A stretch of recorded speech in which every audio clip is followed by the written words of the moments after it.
अस्सलाम वालेकुम। सो जीअं त लास्ट टाइम पाण डिस्कस कयोसीं इम्पॉर्टेंट सेल्स ऐं इम्पॉर्टेंट टिश्यूज़ के, हाणे पाण स्टार्ट कंदासीं इम्पॉर्टेंट ऑर्गन्स के। तो सभिनी खां पहिरियों जेको इम्पॉर्टेंट ऑर्गन अची थो वञे दैट इज़ ह्यूमन हार्ट, इंसानी दिल। Human heart is a muscular organ जेको पंप कंदो आहे ब्लड के पूरी बॉडी में। हाणे हिते टर्म आई आहे मस्कुलर ऑर्गन। त मस्कुलर ऑर्गन मीन्स कि हिकिड़ो अहिड़ो ऑर्गन आहे जेको हरकत कंदो आहे। हाँ ही कहिड़े तरीक़े सां हरकत कंदो आहे कि ही कॉन्ट्रैक्ट थींदो आहे, रिलैक्स थींदो आहे, कॉन्ट्रैक्ट थींदो आहे, रिलैक्स थींदो आहे। त अहिड़े तरीक़े सां ही हरकत कंदो आहे। उन खां अलावा जेको असांजो ह्यूमन हार्ट आहे उहो ठहियलु हूंदो आहे कार्डियक मसल्स जो। कार्डियक मसल्स असां छा खे चवंदा आहियूं कि उहे मसल्स जेके इनवॉलंटरी एक्शंस में इन्वॉल्व हूंदा आहिनि। इनवॉलंटरी एक्शंस कहिड़ा एक्शन जेके पंहिंजे हथ में कोन्हनि के। हाणे दिलि धड़के पियो त छा पंहिंजे हथ में आहे कि पाण जेॾीमहिल चाहियूं त इहो धड़के, जेॾीमहिल चाहे त इहो रुकिजी वञे? न, त इहो छा आहे असांजो हिकिड़ो इनवॉलंटरी एक्शन आहे। त ही छा जो ठहियलु आहे असांजो कार्डियक मसल्स जो ठहियलु आहे ऐं उहे मसल्स जेको आहे उहो इनवॉलंटरी एक्शन में इन्वॉल्व हूंदा आहिनि। देन उन खां पोइ असांजो अची थो वञे कि ह्यूमन हार्ट जेको आहे उहो थोरेसिस कैविटी में हूंदो आहे, विच ते पर हल्को सो लेफ्ट जी तरफ़ हूंदो आहे, स्लाइटली खाॿे पासे जी तरफ़ हूंदो आहे। उन खां अलावा जेको आहे असांजो हार्ट डेली तक़रीबन 2000 गैलन जेको आहे ब्लड जा पंप कंदो आहे। उन खां अलावा तक़रीबन हार्ट जेको आहे बीट कंदो आहे 60 खां 100 टाइम्स पर मिनट में। तक़रीबन हेतिरे टाइम जेको आहे पर मिनट में असांजो हार्ट बीट कंदो आहे। ठीक थी वियो, ये ॻाल्हि क्लियर थी वई। हाणे असीं अची था वञूं पंहिंजे ह्यूमन हार्ट जे स्ट्रक्चर जी तरफ़। असांजो जेको ह्यूमन हार्ट आहे उन में 4 चैम्बर्स मौजूद हूंदा आहिनि। जेके मथे वारा 2 चैम्बर्स आहिनि उन्हें के चयो वेंदो आहे आर्ट्रियम ऐं जेके हेठि वारा 2 चैम्बर्स आहिनि उन्हें के चयो वेंदो आहे वेंट्रिकल। ही जेको हिस्सो आहे इन्हें के चयो वेंदो आहे राइट आर्ट्रियम ऐं राइट वेंट्रिकल, ऐं हिन हिस्से के चयो वेंदो आहे लेफ्ट आर्ट्रियम ऐं लेफ्ट वेंट्रिकल। हाणे जेको असांजो जेको आहे राइट आर्ट्रियम ऐं राइट वेंट्रिकल में छा मौजूद हूंदो आहे? डीऑक्सीजनेटेड ब्लड मौजूद हूंदो आहे। मतलब कि उहो ब्लड जंहिंमें ऑक्सीजन शामिल कोन्हे का। ऐं जेको असांजो लेफ्ट आर्ट्रियम ऐं लेफ्ट वेंट्रिकल आहे उन में असांजो ऑक्सीजनेटेड ब्लड हूंदो आहे, मतलब कि जंहिंमें ऑक्सीजन मौजूद आहे। हाणे थींदो छा आहे कि बाबा असांजी बॉडी खे उन ब्लड जी ज़रूरत आहे फंक्शन परफॉर्म करण लाइ जंहिंमें ऑक्सीजन मौजूद आहे। हाणे असांखे इन डीऑक्सीजनेटेड ब्लड खे ऑक्सीजनेटेड ब्लड करणो आहे ऐं उन खां पोइ पूरी बॉडी में मोकिलिणो आहे। थींदो छा कि पूरी बॉडी मां डीऑक्सीजनेटेड ब्लड वेना कावा जी मदद सां, वेना कावा असांजे छा आहे? हिकिड़ी वेन आहे जंहिंजी मदद सां पूरी बॉडी मां डीऑक्सीजनेटेड ब्लड ईंदो आहे असांजे राइट एट्रियम में। असांजी जेका वेना कावा आहे उहे 2 तरह जूं हूंदियूं आहिनि। हिकिड़ी खे चयो वेंदो आहे सुपीरियर वेना कावा ऐं ॿी खे चयो वेंदो आहे inferior vena cava. Superior vena cava जो कमु कहिड़ो आहे कि जेको दिलि खां मथे वारा जेको हिस्सो आहे उन मां ब्लड खे खणी अचणु, ऐं इंफीरियर वेना कावा जो कमु आहे जेको ब्लड खां हेठां वारो हिस्सो आहे उते खां ब्लड खे खणी अचणु। ही छा कंदा कि ब्लड के 2 वेना कावा छा कंदियूं? ब्लड के खणी ईंदियूं असांजे राइट एट्रियम में। ऐं इहो कहिड़ो ब्लड आहे? डीऑक्सीजनेटेड ब्लड आहे। जीअं ई असांजे राइट आर्ट्रियम में ब्लड आयो त ओॾी महिल असांजे कुझु दीवारूं मौजूद हूंदियूं आहिनि। हाणे हिन दीवारुनि खे छा चयो वेंदो आहे? वेल्व चयो वेंदो आहे। हाणे असांजे राइट आर्ट्रियम ऐं राइट वेंट्रिकल जे विच में हिकिड़ी दीवार आहे जंहिंखे ट्राइकस्पिड वेल्व चयो वेंदो आहे। जेॾीमहिल ही ब्लड असांजे राइट आर्ट्रियम में आयो ओॾी महिल ही असांजी वेल्व छा हूंदी आहे? खुलियल हूंदी आहे, ओपन हूंदी आहे। तो ओॾी महिल हितां खां ब्लड जेको कंहिंमें अची वेंदो आहे? असांजे राइट वेंट्रिकल में अची वेंदो आहे। जीअं ई ब्लड असांजो एट्रियम मां वेंट्रिकल में आयो त ओॾी महिल ही ट्राइकस्पिड वेल्व छा थी वेंदी? बंदि थी वेंदी। छाजे लाइ बंदि थी वेंदी आहे? ताकि ही ब्लड वापसी खां जेको आहे असांजे आर्ट्रियम में न वञे, बैक फ्लो जेको आहे न थिए जो ब्लड जो, इन करे ही ट्राइकस्पिड वेल्व छा थी वेंदी आहे? बंदि थी वेंदी। त जीअं ई असांजो ब्लड कंहिं में आयो? राइट वेंट्रिकल में आयो। हाणे वरी कहिड़ो ई वेल्व खुली वेंदी? कहिड़ी दीवार ओपन थी वेंदी हली? That is pulmonary valve. Pulmonary valve वरी कंहिंजे विच में हूंदी आहे? इहा मौजूद हूंदी आहे असांजी पल्मनरी आर्टरी ऐं राइट वेंट्रिकल जे विच में। जीअं ई ट्राइकस्पिड वेल्व बंदि थी त कहिड़ी वेल्व ओपन थी वई? Pulmonary valve. त छा थींदो कि जेको असांजो डीऑक्सीजनेटेड ब्लड आहे उहो हिन पल्मनरी आर्टरी जी मदद सां कंहिं में वेंदो हली? लंग्स में वेंदो हली। लंग्स में छाजे लाइ वेंदो? छो जो जेको ऑक्सीजन असांजे ब्लड में ईंदो उहो असांजे लंग्स में ई ईंदो। त हीअ असांजो ब्लड हाणे पल्मनरी आर्टरी जी मदद सां केॾांहुं वेंदो हली, लंग्स में वेंदो हली। ठीकु आहे, त जीअं ई लंग्स में वियो उते खां पोइ उन ब्लड में ऑक्सीजन शामिल थी, उन खां पोइ असांजो ब्लड पल्मनरी वेन जी मदद सां असांजे राइट आर्ट्रियम में अची वेंदो, सॉरी लेफ्ट आर्ट्रियम में अची वेंदो हली। त उहा वेन जेका लंग्स खां ऑक्सीजनेटेड ब्लड खणी करे लेफ्ट आर्ट्रियम में ईंदी आहे, उनखे छा चयो वेंदो आहे, पल्मनरी वेन चयो वेंदो आहे। ऐं हिते जी ख़ासि ॻाल्हि इहा आहे कि ही वाहिद वेन आहे जंहिंमें ऑक्सीजनेटेड ब्लड हूंदो अथव। बाक़ी जेके बि वेन अथव उन में डीऑक्सीजनेटेड ब्लड हूंदो आहे, पर ही वाहिद वेन आहे जंहिंमें छा हूंदो, ऑक्सीजन रिच ब्लड हूंदो। उहो असांजो कंहिंमें ईंदो, लंग्स खां असांजे लेफ्ट आर्ट्रियम में ईंदो।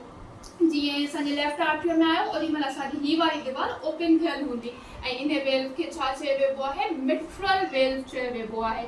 उहो वेल्व जेको लेफ्ट आर्ट्रियम ऐं लेफ्ट वेंट्रिकल जे विच में हूंदो आहे उनखे मिट्रल वेल्व चयो वेंदो आहे। ठीकु आहे, त ब्लड छा थींदो, असांजे आर्ट्रियम मां वेंट्रिकल में अची वेंदो हली। जीअं ई वेंट्रिकल में आयो त मिट्रल वेल्व बंदि थी वेंदी ताकि बैक फ्लो न थी सघे। जीअं ही बंदि थियो त असांजी ॿी दीवार ओपन थी वेंदी जंहिंखे चयो वेंदो आहे एरोटिक वेल्व। एरोटिक वेल्व वरी असांजी हिकिड़ी आर्टरी आहे दैट इज़ एरोटा, उन्हें ऐं लेफ्ट वेंट्रिकल जे विच में मौजूदु हूंदो आहे। जीअं ही बंदि थियो वेल्व त असांजो ही वारो वेल्व ओपन थी वियो त जेको असांजो ब्लड वेंट्रिकल में आयो हो उहो ब्लड कंहिंमें वेंदो हली, ऑक्सीजनेटेड रिच ब्लड कंहिंमें वेंदो हली, असांजे एरोटा में वेंदो हली। जीअं ई एरोटा में वियो उन एरोटा खां पोइ असांजो ब्लड पूरी बॉडी में सप्लाई थी वेंदो हली। ठीकु आहे, ही जेका एरोटा अथव यादि रखिजो, पूरी बॉडी में जेका वॾे में वॾी आर्टरी आहे उहा कहिड़ी आहे, दैट इज़ एरोटा।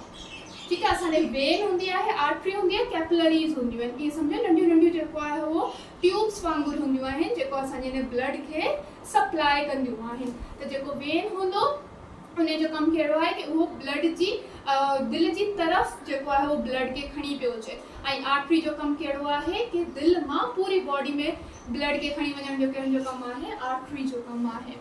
त ॿी हिते हिकिड़ी ॻाल्हि यादि रखिजो कि हिननि चइनी चैम्बर्स मां जेको वॾो चैम्बर हूंदो आहे उहो कहिड़ो हूंदो अथव, असांजो लेफ्ट वेंट्रिकल हूंदो आहे।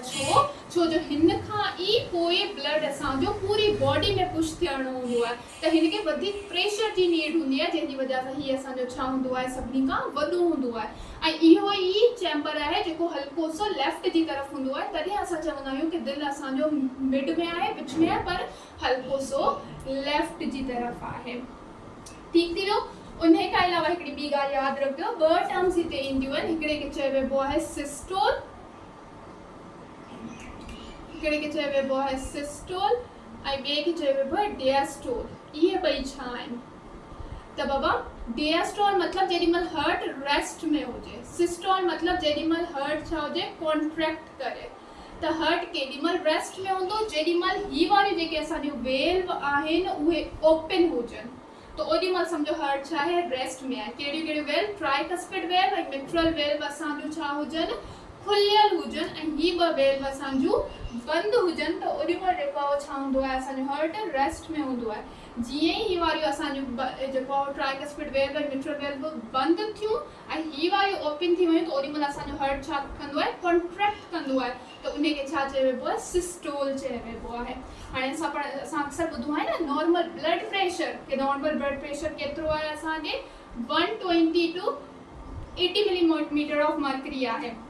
त ही जेको असांजो 120 अथव उहो असांजो सिस्टोलिक प्रेशर अथव जेॾीमहिल हार्ट कॉन्ट्रैक्ट कंदो आहे, ऐं ही जेको 80 अथव उहो असांजो डियास्टोलिक प्रेशर अथव जेॾीमहिल असांजो हार्ट रिलैक्स कंदो आहे।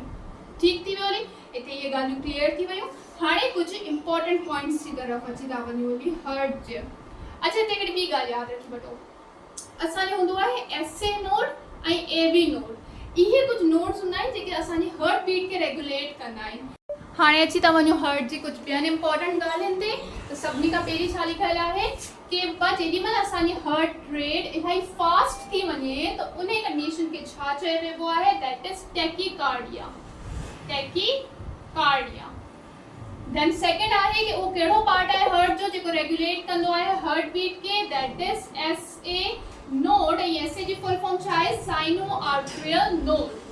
हाणे वो केड़ी आर्टरी है जेका ब्लड सप्लाई कंदी है हार्ट मसल्स के, के हाणे पूरी बॉडी के तो ब्लड खपे पर असांजे हार्ट जे मसल्स के भी तो ब्लड खपे ना, ऑक्सीजनेटेड ब्लड। तो वो केड़ी आर्टरी कंदी है? That is coronary artery. Coronary artery. Then वो कंडीशन जंहिंमें असांजा हार्ट मसल बिल्कुल कमजोर थी वञनि हली, तो उन कंडीशन के छा चइबो आहे?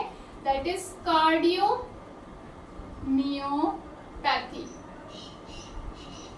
हाणे उहा कंडीशन जंहिंमें असांजा हार्ट वेल बिल्कुल नंढा थी वञनि, नैरो थी वञनि, तो उन कंडीशन के छा चइबो आहे? स्टेनोसिस। स्टेनोसिस।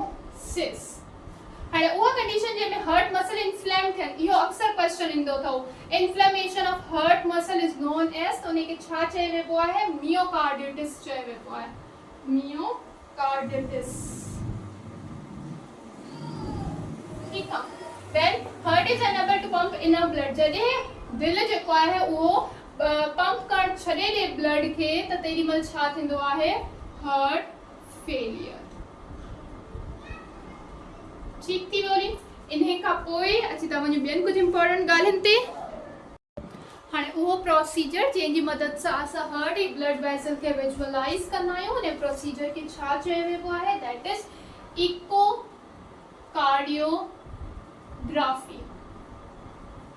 हाणे उहो प्रोसीजर जंहिंजी मदद सां असां ब्लॉक कोरोनरी आर्टरीज के ओपन कंदा आहियूं। कंहिं वजह सां असांजी कोरोनरी आर्टरी ब्लॉक थी वई आहे, हाणे उनखे ओपन करणो आहे, त कहिड़ो प्रोसीजर यूज़ कयो वेंदो आहे? That is angioplasty. इहा टर्म अक्सर तव्हां ॿुधी हूंदी कि बाबा एंजियोप्लास्टी थी आहे हिनजी। त एंजियोप्लास्टी छाजी वजह सां थींदी आहे? To open the blocked coronary artery. अच्छा, हिते ॿी हिकिड़ी इंपॉर्टेंट ॻाल्हि आहे कि जेॾीमहिल कोरोनरी आर्टरी ब्लॉक थी वेंदी आहे, त सभिनी खां वधीक छाजो रिस्क हूंदो आहे? दैट इज हार्ट अटैक जो। हार्ट अटैक कॾहिं ईंदो आहे? जॾहिं असांजी कोरोनरी आर्टरी ब्लॉक थी वेंदी आहे, या त उन में ब्लड क्लॉट थी वेंदो आहे, ब्लड ॼमी वेंदो आहे, या त प्लग फॉर्मेशन थी वेंदी आहे।